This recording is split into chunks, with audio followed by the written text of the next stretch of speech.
mungkin konteksnya interaksi atau hubungan vertikal antara seorang hamba dengan Tuhannya, dengan Allah Subhanahu wa Ta'ala, dengan Robnya. Tapi ternyata kita ini makhluk yang bukan hanya mempunyai interaksi secara vertikal antara hamba dengan Robnya. Islam juga mengatur bagaimana juga seorang muslim itu adalah dia bukan hanya baik dalam tatanan ibadah mahdhah saja.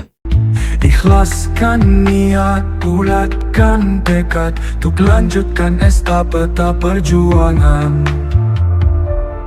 Tak ada waktu untuk berseteru, tak ada ruang untuk bertengkar. Tugas mulia di depan mata, satukan kiadah berjuang untuk menang. Tak ada waktu untuk berseteru, tak ada ruang untuk bertengkar. Tugas mulia di depan mata, satukan kiadah berjuang untuk menang. Impian Anda untuk menunaikan ibadah umroh dan haji kini semakin dekat. Dengan karya IMTAX, kami menyediakan layanan terbaik, mulai dari persiapan hingga keberangkatan, dengan fasilitas yang nyaman dan ibadah sesuai dengan sunnah Nabi. Karya IMTAX menyelamatkan umat dalam beribadah umroh dan haji. Impian Anda untuk menunaikan ibadah umroh dan haji kini semakin dekat. Dengan karya IMTAX, kami menyediakan layanan terbaik, mulai dari persiapan hingga keberangkatan, dengan fasilitas yang nyaman dan ibadah sesuai dengan sunnah Nabi. Karya IMTAX menyelamatkan umat dalam beribadah umroh dan haji. Bismillahirrahmanirrahim. Alhamdulillahirabbil alamin wa bihi nasta'inu ala umuri dunya waddin. Asyhadu an la ilaha illallah wahdahu la syarikalah wa asyhadu anna Muhammadan abduhu wa rasuluh alladzi la nabiyya ba'dah, amma ba'du. Pemirsa Persis TV yang dimuliakan Allah Subhanahu wa Ta'ala, alhamdulillah kita berjumpa kembali dalam kajian Ramadan yang dipersembahkan oleh Persis TV bekerjasama dengan bidang dakwah PP Persis. Tentu ini adalah sebuah kesempatan yang luar biasa, mudah-mudahan bisa menambah ilmu bagi kita semua dan menjadikan tazkirah juga motivasi agar kita senantiasa terus memperbaiki diri, apalagi di bulan Ramadan yang penuh dengan keberkahan ini, kita bisa memanfaatkannya untuk meningkatkan kualitas diri kita menjadi pribadi-pribadi yang lebih baik, atau istilah Al-Qur'annya menjadi pribadi yang bertakwa. Pemirsa yang dimuliakan Allah Subhanahu wa Ta'ala, pada kesempatan yang berbahagia ini saya ingin menyampaikan pesan-pesan kebaikan yang disampaikan oleh Rasulullah Shallallahu Alaihi Wasallam di dalam hadisnya, juga bagaimana Rasul menyampaikan nasihat-nasihatnya kepada para sahabat, dan hakikatnya itu adalah nasihat buat kita semua. Di dalam hadis yang diriwayatkan oleh Imam Tirmizi, diterima oleh Ibnu Abbas radhiyallahu anhu, kata Ibnu Abbas, kuntu khalfan Nabi sallallahu alaihi wasallam yauman, faqala ya ghulam, inni uallimuka kalimatin, ihfazillaha yahfazka, ihfazillaha tajidhu tujahaka, idza sa'alta fas'alillah, wa idza ista'anta fasta'in billah, wa'lam annal ummata law ijtama'at ala ayyan fa'uka bi syai'in lam yanfa'uka illa bi syai'in qad katabahu Allahu lak, wa in ijtama'u ala ay yadurruka bi syai'in lam yadurruka illa bi syai'in qad katabahu Allahu 'alaik, rufi'atil aqlamu wa juffatis suhuf. Pemirsa yang dimuliakan Allah Subhanahu wa Ta'ala, tentu hadis ini sudah tidak asing lagi buat kita semua. Dalam Rasul memberikan nasihat-nasihat, juga menanamkan nilai-nilai akhlak yang sangat mulia, didasari oleh akidah yang kuat, juga dilatih oleh ibadah yang sesuai dengan tuntutan Al-Quran dan Sunnah. Rasul senantiasa menyampaikannya diantaranya dengan metode dialog, seperti yang terjadi dalam hadis ini. Rasul memberikan nasihat kepada Ibnu Abbas dengan mengajaknya berdialog, mengajaknya berbicara. Dan Ibnu Abbas adalah seorang sahabat yang junior, usianya sangat muda tetapi mempunyai kecerdasan yang luar biasa. Dan Rasul menyampaikan kepada Ibnu Abbas, kata Ibnu Abbas, satu ketika aku ada di belakang Rasul. Kuntu khalfan Nabi sallallahu alaihi wasallam. Satu ketika aku ada di belakang Rasul. Dan dalam hadis atau dalam lafaz lain disebutkan kuntu rodifan Nabi sallallahu alaihi wasallam. Kalau rodif itu artinya adalah beliau naik kendaraan berada di belakang Rasul. Ya kalau bahasa kita mungkin dibonceng. Tentu sekarang kalau dulu bukan naik motor tapi naik unta atau naik kuda. Nah, cuman Ibnu Hajar mengatakan Ibnu Abbas mengatakan bahwa satu ketika saya berada di belakang Rasul. Kemudian Rasul senantiasa memanfaatkan kesempatan-kesempatan tersebut untuk menyampaikan nasihatnya kepada para sahabat, termasuk kepada Ibnu Abbas yang sangat beliau sayangi. Kata Ibnu Abbas, kata Rasul kepada Ibnu Abbas, ya gulam. Gulam itu adalah anak kecil, ya. Ya gulam, wahai anak kecil. Ya, wahai anak muda. Ya gulam, kata Rasul kepada Ibnu Abbas. Inni u'allimuka kalimatin. Sesungguhnya aku mengajarkan kepadamu beberapa kalimat. Apa saja? Kalimat ini adalah nasihat. Apa saja nasihat-nasihat yang Rasul sampaikan, ajaran-ajaran yang Rasul sampaikan kepada Ibnu Abbas dalam hadis ini? Rasul menyampaikan pesan kepada Ibnu Abbas, ihfazillaha yahfazka. Jagalah Allah, maka Allah akan menjagamu. Ihfazillaha tajidhu tujahaka. Jagalah Allah, maka engkau akan mendapatkan Allah akan ada di hadapanmu. Idza sa'alta fas'alillah. Jika engkau meminta, memintalah kepada Allah. Wa idza sta'anta fasta'in billah. Dan jika engkau memohon ampunan, memohon bantuan, maka memohon bantuanlah kepada Allah Subhanahu wa taala. Wa'lam annal ummata law ijtama'at 'ala ayyan fa'uka bi syai'in. Ketahuilah kalau orang-orang, kalau umat, bangsa, orang banyak, itu mereka bersepakat untuk memberikan manfaat kepadamu, maka lam yanfa'uka, mereka tidak akan bisa memberi manfaat kepadamu illa bi syai'in qad katabahu Allahu laka, kecuali satu perkara yang memang sudah Allah catat itu untukmu. Wa in ijtama'at 'ala ay yadurruka bi syai'in, sebaliknya kalau orang-orang bersepakat untuk mencelakakanmu, lam yadurruka bi syai'in illa bi syai'in qad katabahu Allahu 'alaik. Mereka tidak akan mampu mencelakakanmu kecuali dengan sesuatu yang sudah Allah catat untukmu. Rufi'atil aqlam wa juffatis suhuf. Kalam sudah diangkat dan lembaran sudah kering. Artinya apa? Artinya semua urusan, semua perkara itu sudah tercatat di Lauhil Mahfuz, sudah ada dalam catatan takdir Allah Subhanahu wa taala. Tidak akan ada sesuatu yang terjadi di luar skenario Allah Subhanahu wa taala. Tentu hadis ini mencakup banyak sekali nasihat-nasihat yang sangat berharga. Tetapi di antara nasihat-nasihat tersebut, mari kita renungkan nasihat yang pertama. Kata kata Nabi kepada Ibnu Abbas, jagalah Allah, Allah akan menjagamu. Mungkin timbul pertanyaan, kenapa kita harus menjaga Allah? Bukankah Allah itu tidak perlu kita jaga? Bahkan sering ada perkataan-perkataan sinis. Umat Islam ini katanya kasihan sekali. Sampai Tuhannya pun harus dibela. Nah, dulu kita sedang rame-ramenya demo bela Islam, bela agama, dan lain sebagainya. Ya, bela Rasul, bela Allah Subhanahu wa ta'ala. Itu kan ada perkataan-perkataan bernada sinis. Umat Islam ini aneh katanya. Sampai Tuhannya pun harus dijaga oleh mereka. Ini pemahaman yang harus kita luruskan. Nasihat Rasul kepada Ibnu Abbas, jagalah Allah, itu bukan berarti Allah harus dijaga oleh kita seperti kita menjaga manusia, seperti kita menjaga binatang, seperti kita menjaga barang yang kita takut hilang, kemudian kita jaga barang tersebut. Bukan seperti itu. Nah, dan yang dimaksud adalah hadis ini sebetulnya bukan Allah yang butuh penjagaan kita, tetapi kita yang butuh penjagaan dan perlindungan Allah Subhanahu wa taala. Ihfazillah, ini adalah segatnya tolab.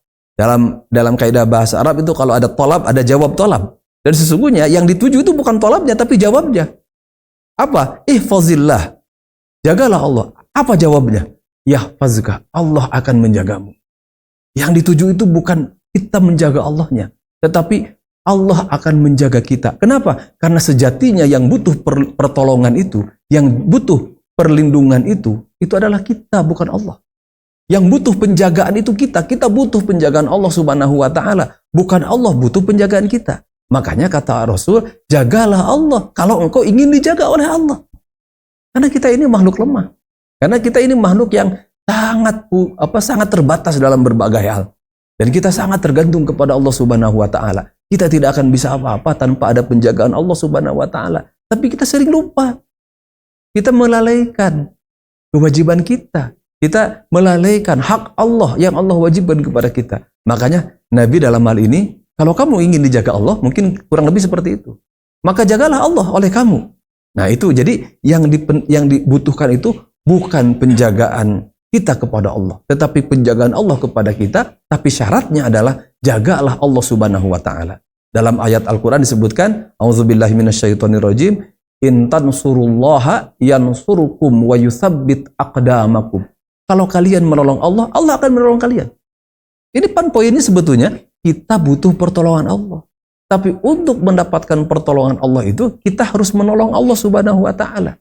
Pertanyaan selanjutnya adalah, bagaimana cara kita menjaga Allah? Bagaimana cara kita menjaga atau menolong Allah Subhanahu wa taala? Maka yang dimaksud menjaga Allah itu tadi, seperti saya sebutkan di awal, janganlah kita mengartikan menjaga Allah itu adalah sebagaimana kita menjaga makhluk. Tidak boleh seperti itu. Karena yang dimaksud dengan menjaga Allah itu adalah ihfazillaha, dalam tafsir disebutkan ihfaz hududahu. Jagalah batasan-batasan Allah Subhanahu wa taala. Jangan kita langgar. Allah menurunkan kepada kita Al-Qur'an, Allah mewahyukan kepada Nabi As-Sunnah, dan di sana ada batasan-batasan kita hidup ini seperti apa. Jangan sampai kita melanggar batasan tersebut. Al-halalu bayyinun wal haramu bayyinun. Yang halal itu jelas, yang haram itu jelas. Janganlah sampai kita melanggar aturan. Bahkan kalau ada yang tidak jelas antara halal dan haramnya, jangan didekati. Famanittaqash syubuhati faqad istabra'a lidinihi wa 'irdihi. Barang siapa yang menjauhi hal-hal yang disyubhatkan, maka dia telah menjaga agamanya dan kehormatan dirinya. Inilah yang harus kita pahami. Jadi yang dimaksud menjaga Allah itu adalah bukan sebagaimana kita menjaga makhluk. Tetapi yang dimaksud menjaga Allah itu adalah menjaga aturan Allah Subhanahu wa taala, menjaga batasan-batasan Allah Subhanahu wa taala. Dalam implementasinya seperti apa? Prak-prakana kumaha ngajaga Allah teh. Maka dalam Al-Qur'an kita banyak mendapatkan, di antaranya ada 3 hal yang harus kita jaga, yang kalau kita laksanakan ini sama dengan kita menjaga Allah, dan kita akan mendapatkan penjagaan Allah kepada kita. Yang pertama dan yang utama adalah menjaga ibadah. Kewajiban kita selaku makhluk kepada Allah Subhanahu wa taala, dan itu terrepresentasikan pada sholat sebagai ibadah yang utama. Makanya perintah Allah Subhanahu wa taala di dalam Al-Qur'an surat Al-Baqarah ayat 238. A'udzubillahi minasyaitonirrajim. Hafizu ala sholawatikum hafizu ala sholawati wassolatil wusta wa qumu lillahi qanitin. Jagalah oleh kalian sholat. Jagalah oleh kalian sholat. Terutama sholat apa? Sholat wusta. Dalam banyak tafsir disebutkan sholat wusta itu adalah sholat asar. Ya. Wa qumu lillahi qanitin. Dan berdirilah kalian, dirikanlah oleh kalian sholat itu dalam keadaan khusyuk, dalam keadaan tunduk karena Allah Subhanahu wa taala. Dalam surat Al-Mu'minun, ketika Allah, atau dalam surat lain juga disebutkan, misalkan dalam surat dalam surat Al-Ma'arij ya, ayat 34, Allah menyebutkan tentang sifat orang mukmin itu adalah walladzinahum ala sholatihim yuhafizun. Itu orang-orang yang menjaga sholatnya. Ya, maka dalam hadis Rasul menyebutkan khamsu shalawatin katabahunallahu 'alal 'abdi fil yaumi wal lailati faman hafadha 'alaihinna kana lahu 'indallahi ahdun an yudkhilahul jannah. Ada 5 salat yang Allah wajibkan kepada kita dalam sehari semalam, itu hanya 5 salat saja. Maka barang siapa yang menjaga 5 salat tersebut, Allah mempunyai janji kepada orang tersebut untuk memasukkannya kepada surga. Jadi yang pertama dan utama, dan ini adalah menjadi barometer, ya, tolak ukur untuk yang lainnya, yaitu menjaga ibadah. Dan ibadah ini direpresentasikan, ibadah yang paling utama adalah sholat. Karena kalau sholatnya sudah selesai, sudah beres, maka sudah bagus, sudah baik, maka amal-amal yang lainnya itu akan baik. Tapi kalau sholatnya tidak baik, maka amal-amal yang lainnya itu tidak baik. Ya, jadi bagaimana kita bisa mendapatkan pertolongan, penjagaan dari Allah Subhanahu wa Ta'ala kalau kita pun tidak pernah menjaga batasan Allah, dan yang terutama adalah tadi kewajiban sholat. Ini adalah mungkin konteksnya interaksi atau hubungan vertikal antara seorang hamba dengan Tuhannya, dengan Allah Subhanahu wa Ta'ala, dengan Robnya. Tapi ternyata kita ini makhluk yang bukan hanya mempunyai interaksi secara vertikal antara hamba dengan Robnya. Islam juga mengatur bagaimana juga seorang muslim itu adalah, dia bukan hanya baik dalam tatanan ibadah mahdhah saja, tetapi dia juga harus muncul sebagai pribadi yang baik dalam interaksinya. Maka yang harus dijaga itu selain sholat, selain ibadah, juga muamalah. Atau jaga juga kehormatan diri kita. Ya, makanya di dalam Al-Quran yang selanjutnya yang harus dijaga itu adalah al-farj.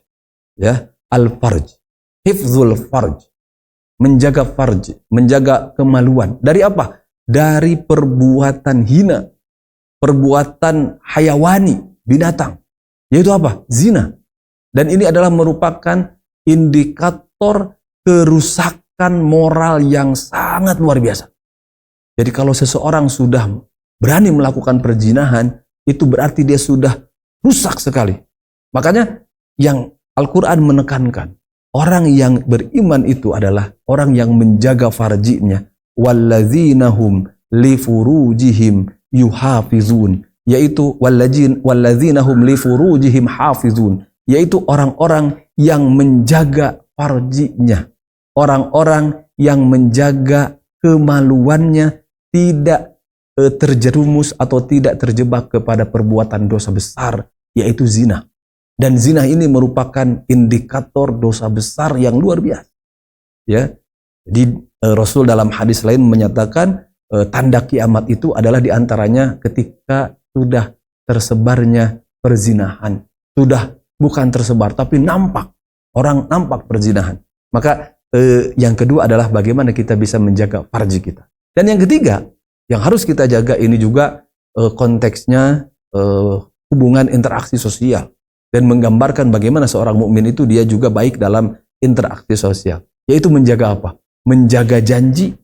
Ya, menjaga janji Allah, menjanji seorang mukmin. Ya, maka dalam dalam ayat Al-Quran disebutkan, ya, orang yang beriman itu adalah walladzinahum li amanatihim wa ahdihim ra'un. Mereka yang menjaga amanat dan janjinya. Sebagai manusia kita pasti punya janji. Janji kepada siapa? Janji kepada Allah. Keimanan kita, syahadat kita itu adalah janji yang harus kita penuhi kepada Allah Subhanahu wa Ta'ala. Dan di dalam konteks interaksi sosial kita dengan sesama manusia itu pasti kita mempunyai janji kepada orang lain. Ya, komitmen bahasa lainnya. Orang pedagang dia punya komitmen kepada customernya misalkan. Seorang pegawai dia punya komitmen kepada atasannya. Dan seorang suami dia punya komitmen kepada istrinya. Seorang istri punya komitmen kepada suaminya. Hidup ini penuh dengan komitmen. Dan ciri orang yang beriman adalah mereka yang senantiasa menjaga janjinya. Menjaga amanahnya. Tidak pernah menyia-nyiakan janjinya. Tidak pernah menyia-nyiakan amanah. Inilah gambaran bagaimana cara kita menjaga Allah Subhanahu wa Ta'ala. Jadi sekali lagi dari nasihat pertama saja ini luar biasa. Ihfazillah yahfazka. Jagalah Allah, Allah akan menjagamu. Bukan kita yang butuh, bukan Allah yang butuh penjagaan kita, tapi kita yang butuh penjagaan Allah Subhanahu wa Ta'ala. Bagaimana menjaga Allah Subhanahu wa Ta'ala? Menjaga Allah Subhanahu wa Ta'ala itu adalah dengan menjaga batasan-batasan Allah.